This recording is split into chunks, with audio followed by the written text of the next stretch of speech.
प्रदेश कार्यकारिणी की बैठक। बीजेपी के राष्ट्रीय अध्यक्ष जेपी नड्डा इस बैठक में होंगे शामिल। बैठक में आगामी विधानसभा उपचुनाव पर होगी चर्चा। यूपी में विधानसभा की 10 सीटें जिस पर होने वाले हैं बाई इलेक्शन, इसी को लेकर के चर्चा। पार्टी के नए अभियानों पर भी इसको लेकर के चर्चा होने वाली है। तो कई मायनों में ये जो बैठक है वो बेहद खास है। और आपको ये बताते चले कि आज जब बीजेपी प्रदेश कार्यकारिणी की बैठक होगी, जब तमाम पदाधिकारी जुड़ेंगे, तो पार्टी के जो राष्ट्रीय अध्यक्ष हैं केंद्रीय मंत्री जेपी नड्डा की अध्यक्षता में आज एक बड़ी बैठक। और ये बैठक इसीलिए बहुत अहम क्योंकि 10 सीटों पर जो बाई इलेक्शन होने वाले हैं उस पर भी चर्चा होने वाली है। हमारे साथ इस वक्त हमारे यूपी एडिटर अवनीश विद्यार्थी कनेक्टेड हैं। और अवनीश, इस बैठक के क्या मायने, क्योंकि आज जेपी नड्डा की अध्यक्षता में प्रदेश कार्यकारिणी के तमाम पदाधिकारी जुड़ेंगे, इनको लेकर के आगे की रणनीति पर भी कोई फैसला संभव?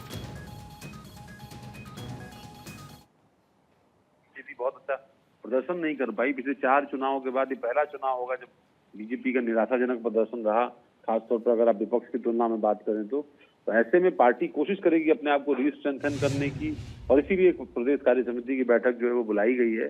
जेपी नड्डा राष्ट्रीय अध्यक्ष भी हैं, केंद्रीय मंत्री भी हैं, और उनका उत्तर प्रदेश के प्रभारी के तौर पर भी अनुभव रहा है, लिहाजा उनका उद्बोधन होगा। मुख्यमंत्री योगी आदित्यनाथ का उद्बोधन होगा। ये नेता यहाँ पर पहुंचेंगे और पूरे दिन भर ये पूरी कार्रवाई चलनी है। राजनीतिक प्रस्ताव उसके अंदर लाया जाएगा, आगे की जो कार्य योजना है उसको रखा जाएगा, पार्टी आने वाले दिनों में कैसे आगे बढ़ेगी, और खास तौर पर जो विधानसभा के 10 उपचुनाव होने हैं उन पर पार्टी की निगाह होगी। और उसमें किस तरीके का रहा, क्योंकि रिव्यू मीटिंग्स बहुत हुई, बहुत सारी समीक्षा रिपोर्ट भी सामने आई, और उनके आधार पर पार्टी हार के कई सारे कारणों पर मंथन कर रही है। तो ऐसे में आने वाले दिनों में दिशा दशा क्या होगी संगठन की, सरकार की, ये तमाम सारी चीजें जो है आज कार्य समिति की बैठक में उसका इशारा मिल जाएगा। बिल्कुल। और अवनीश, क्योंकि इस बार लोकसभा के चुनाव में भारतीय जनता पार्टी यूपी में, क्योंकि कई सारी उम्मीदें भारतीय जनता पार्टी को थी, लेकिन कई जगहों पर बीजेपी को शिकस्त झेलनी पड़ी।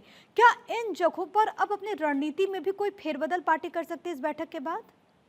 देखिए, स्वाभाविक है कि रणनीति में बदलाव पार्टी को करना पड़ेगा, क्योंकि पुरानी रणनीति से पार्टी को नुकसान हुआ है, और कहीं ना कहीं पार्टी इस पर मंथन कर रही है, और इसीलिए बृहद कार्य समिति बुलाई गई है। 3000 से ज्यादा डेलीगेट्स इसके अंदर बुलाए गए हैं। सभी सांसदों को, केंद्रीय मंत्रियों को, राज्यसभा के सांसदों को, विधायकों को, मंत्रियों को, सभी को इस बैठक में बुलाया गया है, और उनके सामने उद्बोधन होगा राष्ट्रीय अध्यक्ष का। इसके अलावा पार्टी के प्रदेश अध्यक्ष आगे की कार्य योजना रखेंगे, और पूरी डिटेल चर्चा जो है वो होगी। जैसे जैसे चर्चा सामने निकलेगी हम अपने दर्शकों के लिए उससे जुड़ी हुई खबरें सामने लाते रहेंगे। 10 सीटों पर जो बाई इलेक्शन होने वाला यूपी में, इसको लेकर के भी चर्चा बहुत जोरों पर है। और जैसा कि आप इस बात का जिक्र कर रहे हैं कि इस बैठक में ये भी एक अहम विषय है जिस पर रणनीति बनेगी।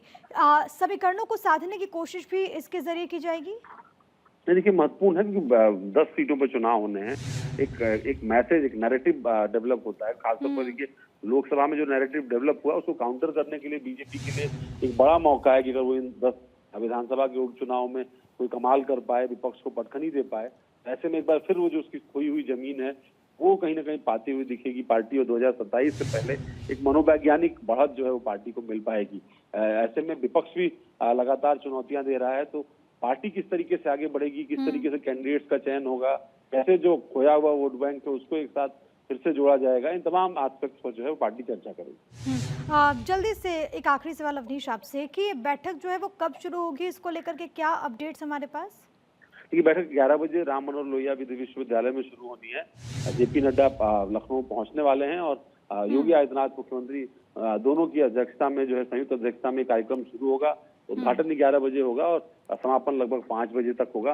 राजनीतिक प्रस्ताव इसमें लाए जाएंगे, संगठनात्मक प्रस्ताव लाए जाएंगे, और आगामी जो रूपरेखा होगी वो भी कार्यकर्ताओं के सामने रखी जाएगी। ठीक है, बहुत शुक्रिया आपका तमाम बातचीत और जानकारी हम तक पहुंचाने के लिए। अब से 1 घंटे के बाद ये बैठक शुरू होने वाली है। कुछ मिनटों के बाद वो तस्वीर सामने आ जाएगी जब जेपी नड्डा पहुंचेंगे लखनऊ।